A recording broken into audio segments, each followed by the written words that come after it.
Hi, I'm Jason from Flare Court Media, and would you believe that it has been just over 1 year since I founded this media production company? And so I thought it'd be a great time to look back at where we've come over the last year, show you around with some of the equipment and how I make the videos. This all started with my drone flyover video of Christmas lights in Omaha, Nebraska last December 2016. And I did that just for fun and published it on my own page and everything. And it was so well received on Facebook that I thought, well, maybe I could do this as a real thing, because I dabbled in video for quite some time. I did videos on the other channel I post stuff to, Unreal Weather, which is the storm chasing group I'm a part of.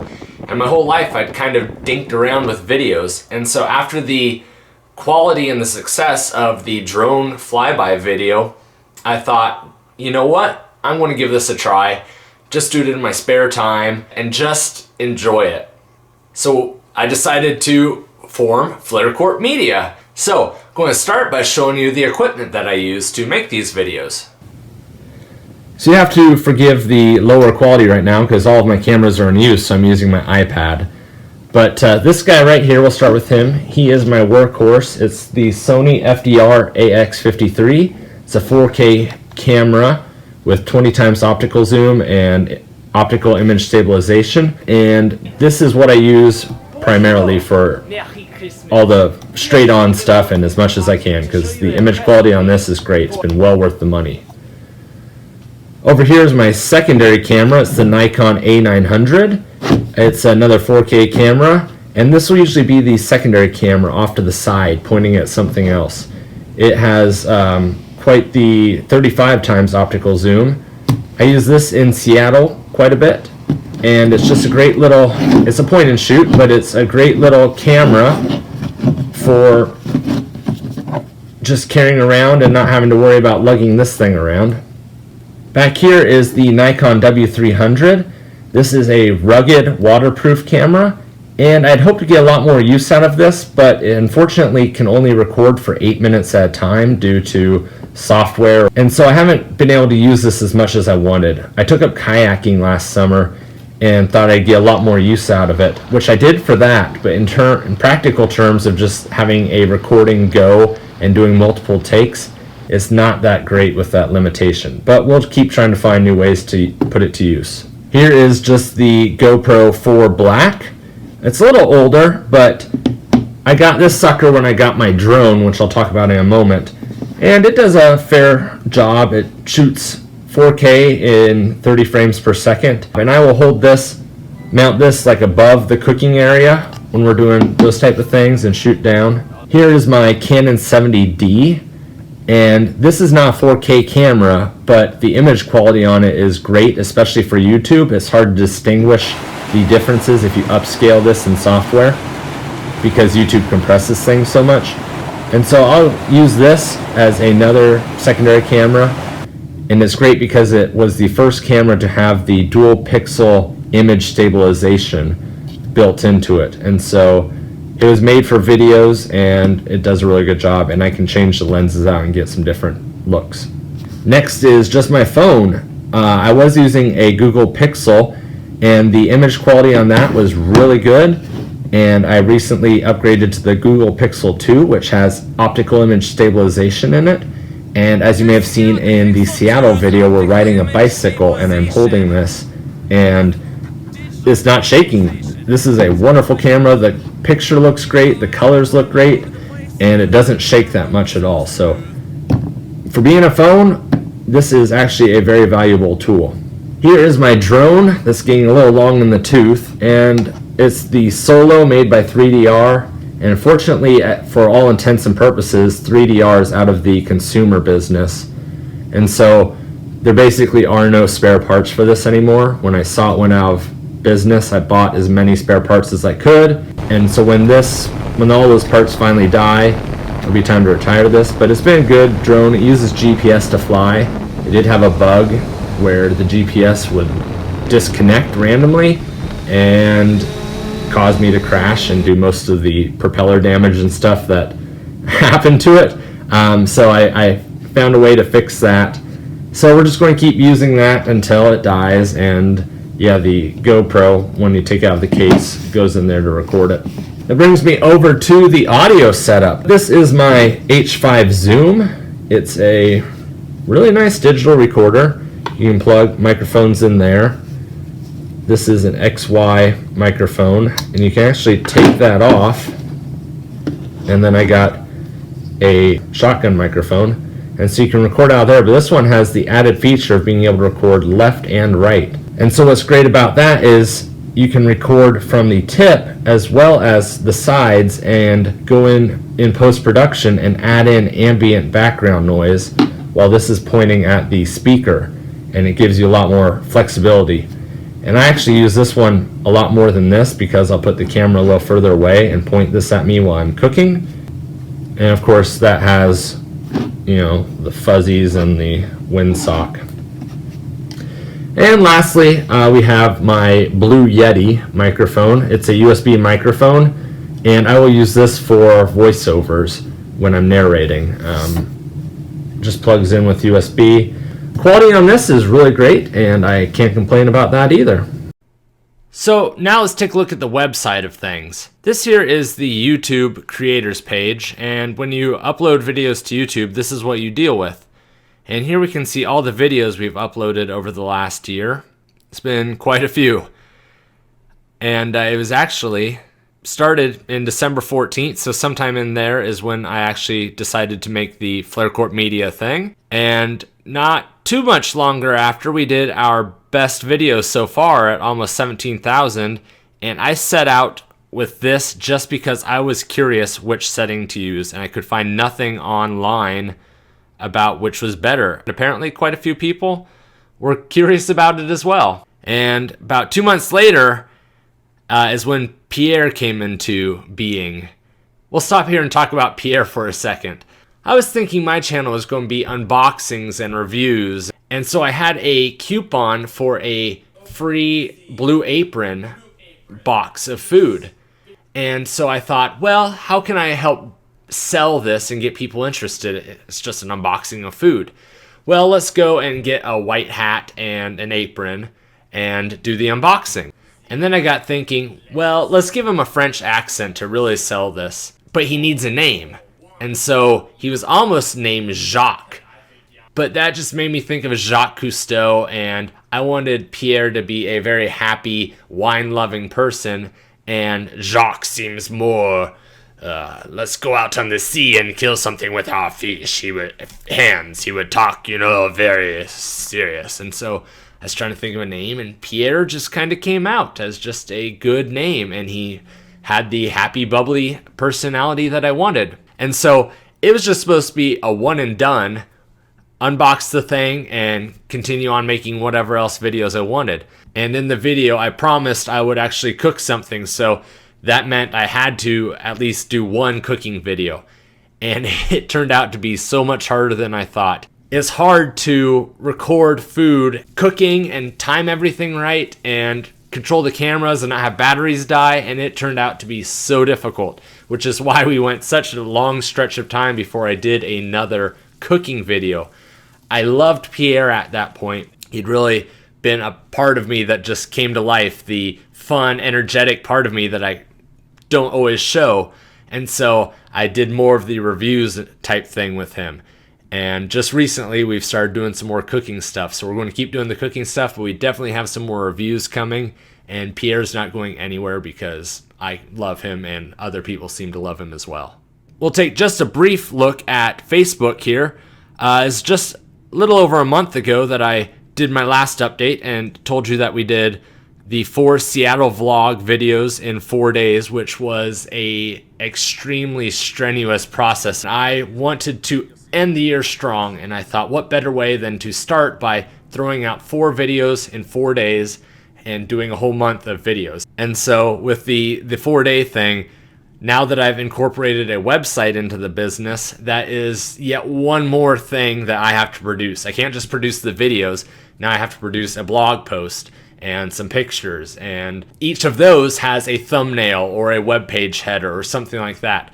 And so it was down to the wire trying to get all of those videos done. But so made that promise, got it done, even throughout another time lapse, just trying for some more marketing. Then we got the Google Pixel Bud review.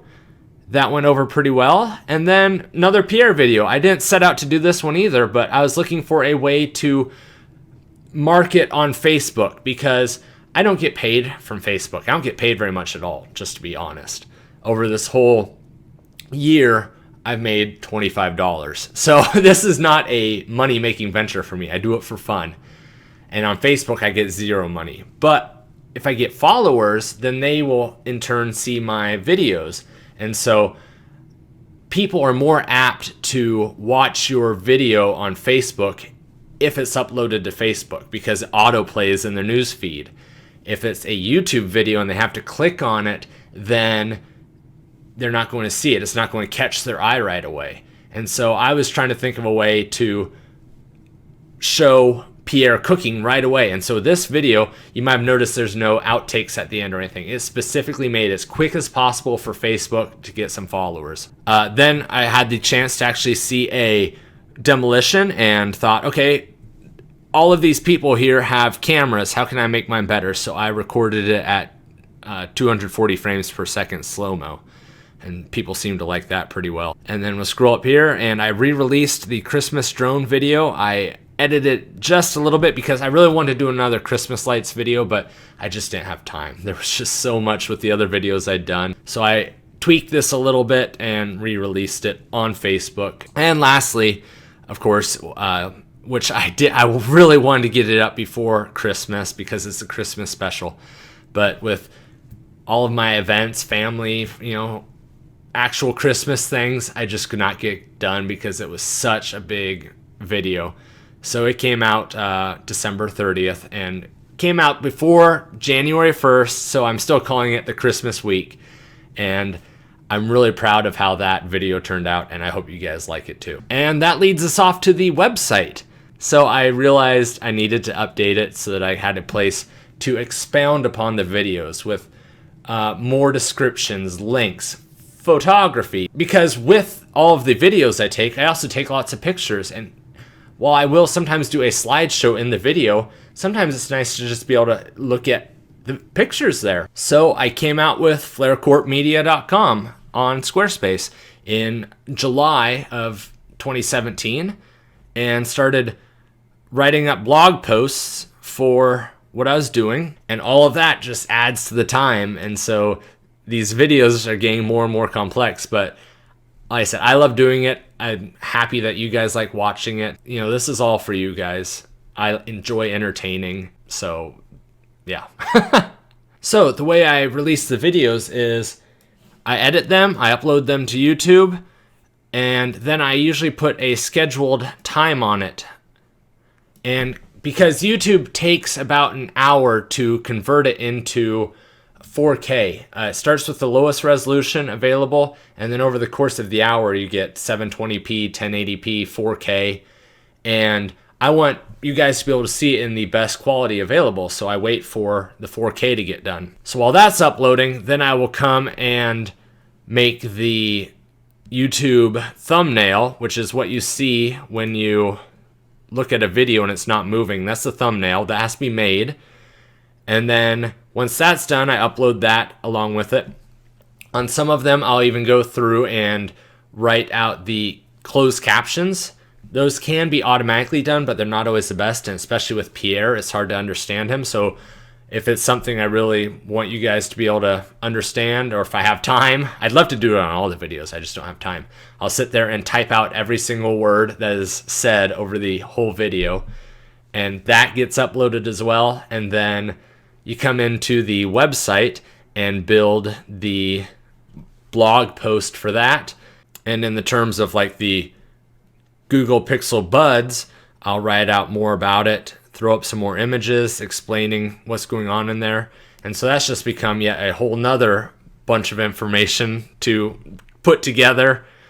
And at the end, of course, the video, because that's what this is all about, is the videos. So after all that's done, I put a timer on it to be released at a certain time. It goes live on the website and on YouTube at the same time, and sometimes we'll even have it auto post to Facebook and Twitter. And that's it on that. And if you made it this far, then you must really have nothing better to do today. But thank you for watching. I'll just go over the editing process really fast to finish things up. So I will come in and dump all of the videos into Adobe Premiere Pro. And in terms of the last Cuisine à la Pierre with the cookies, I had over 108 gigabytes of videos and audio and pictures to sort through. And altogether, that added up to over an hour with 4 or 5 different cameras angles I could pick from. So what I do is I come in here and line up all the shots in order and start cutting away at them. So like here, we come here and I might want to cut this out, so I'll cut that out and delete that and move that down, so now that this is in line with that. And in terms of multiple camera angles, you can see here I have more than one, and we can pick and choose which angle we want, which with the cooking videos, that's why I said why they're so difficult, is because you have a top-down view or a side view or looking at the bowl view. And so we pull all that together. And this one doesn't have it, but then I'll also have the master audio track that came off of this. And so I'll have to synchronize all of those videos and cut out the parts I want. And once I get it into the rough shape I want, then go in and cut it down. For most videos, I try to keep it about 10 minutes. The Christmas special, the Halloween special, those are specials, so they went a little bit longer, but the sweet spot is 10 to 12 minutes. But I figure with cooking episodes, you watch cooking on TV for 30 minutes to an hour at a time, so I have a little more flexibility with those. But yeah, just start chopping out things and maybe go back and re-record over what you said, or throw in examples from the internet or pictures or whatever. And in terms of time on this, the Cuisine à la Pierre cookies was the most complicated one I've done, but I spent about 40 hours editing that. And so, plus recording over one night.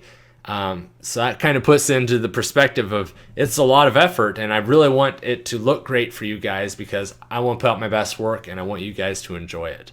After the sprint at the end of the year last year to get 9 videos out in roughly 30 days, I am going to take a small break for about 2 weeks to recharge my batteries and have a little bit of fun.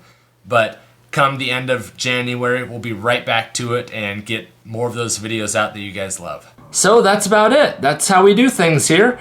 And I hope you guys enjoy it. Put a lot of effort into it so that you guys have something fun and entertaining to watch. The best thing you can do to help me right now is just click the subscribe button, click thumbs up on the videos, and share them, because that way more people get to see it. I hope you enjoyed this behind the scenes look. Thank you very much for watching. We'll see you next time. Bonjour! Hello! You didn't think you'd leave without seeing Pierre, did you? No. Pierre has a special message for 12 of his newest fans, and he wanted to say a personal greeting and hello to Noah, Gavin, Zoe, Kaylin, Eli, Hannah, Harrison, Braden, Nash, Ava, Mia, and Zarina. And Noah actually gave Pierre a wonderful gift. When you reach 1 million subscribers on YouTube, you get a special gold play button plaque.